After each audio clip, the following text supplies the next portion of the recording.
everyone. Welcome to Michigan Nature Bites. I know things look a little bit different today. That's because me, your host, Evan, is actually here with Chelsea, our Wild Wonders Park coordinator. So we are here today to do a basically Ask a Zookeeper session with Chelsea. And Chelsea, who do we have with us? This is Miss Snowflake right here. She is one of our older opossums. She is in her golden years, so she gets to spend her retirement in this nice little indoor villa for the winter.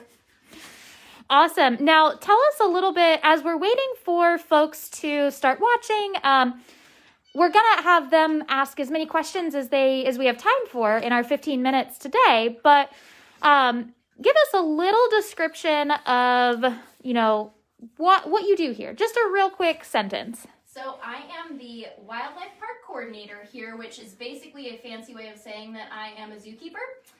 So I take care of all of our permanent residents here in the park. And these guys, for one reason or another, were not able to be released or re-released into the wild, so they get to live a happy life with us here.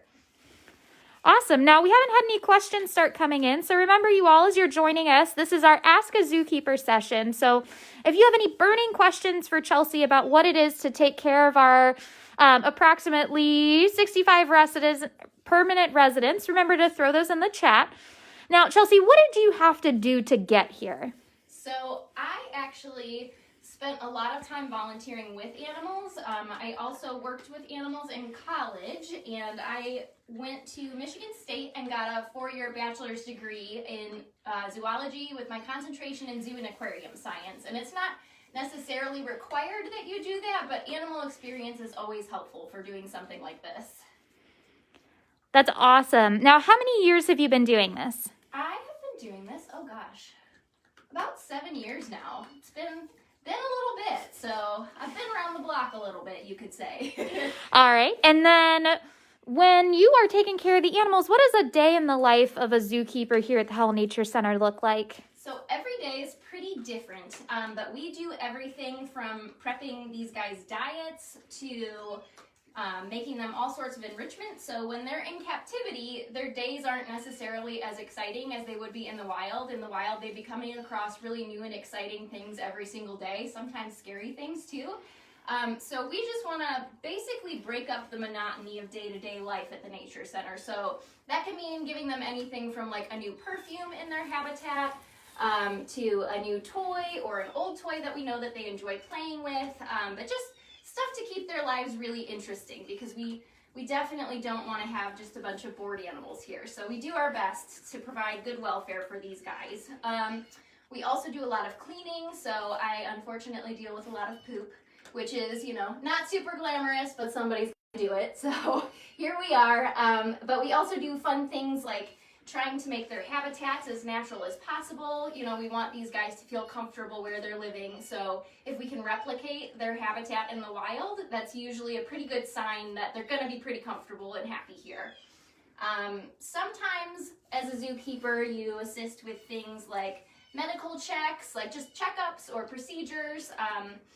Usually we'll have a veterinarian come in, or our clinic coordinator, because he's so chatty back there. All right, and we're back. We have a little bit of a lower signal out here in Snowflake's habitat, so thank you for bearing with us. All right, Chelsea, why don't you keep going with what you were saying? Okay, where did I kind of cut off at? You were talking about some of the medical procedures that we have to do here to keep our animals healthy. Okay, so we do a lot of things just sort of as like wellness checks, basically, like you would get your annual physical with these guys. So we like to make sure that they're staying healthy, and as a zookeeper, I'm kind of there just to be a familiar and comforting face for them, as well as help with any sort of restraint that might need to happen. But that sort of stuff is typically a little bit stressful for these guys, so it's super helpful just to have a familiar face for them and not just a bunch of complete strangers basically working with them during that time. So that's kind of interesting, but we're pretty much a jack of all trades as far as that goes. So then, Chelsea, what is your favorite part of your job? Oh gosh, okay. I would have to say I have two. One of my favorite things is just the bonds and the connections that you get to make with really cool animals. I know that I'm very fortunate to work with these guys, guys like Snowflake here. So that is definitely one of my favorite parts. And the other part that I really love is during like educational things, when you can tell that you've made a connection with a person and they feel a connection with that animal. That's definitely one of the best things to me, because maybe next time they see an opossum, they'll think of Snowflake and it won't just be another opossum. So we just really want to try and show people how cool these guys are and teach them how to live in harmony with them. So it's really, really nice when you can tell that people are just as excited about them as we are. Now, the flip side of that, we've got some folks wondering, what's the hardest thing you do as a zookeeper? Oh gosh. So it's a very physical job, so it can be pretty physically tiring at times. But probably one of the most difficult parts is the fact that animals need to be cared for every single day. It's not something that we can just skip because it's Saturday or Sunday.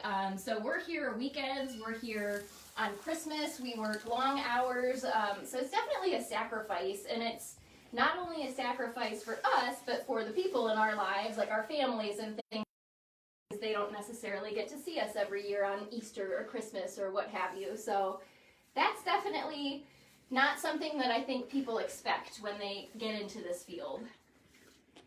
So Chelsea, what would you suggest for somebody that wants to go down this path? What would be, depending on what age they're at any stage of life, what's a good thing to do if you want to pursue working with animals? I would say just learn as much about them. All right, and we're back. Hello. All right, so I don't see any additional questions that have come through the chat. But Jessica does want to say thank you for educating people on these beautiful creatures. Now, I know we're not supposed to have favorites, but Chelsea, do you have a favorite animal that we work with here at the Hell Nature Center? I don't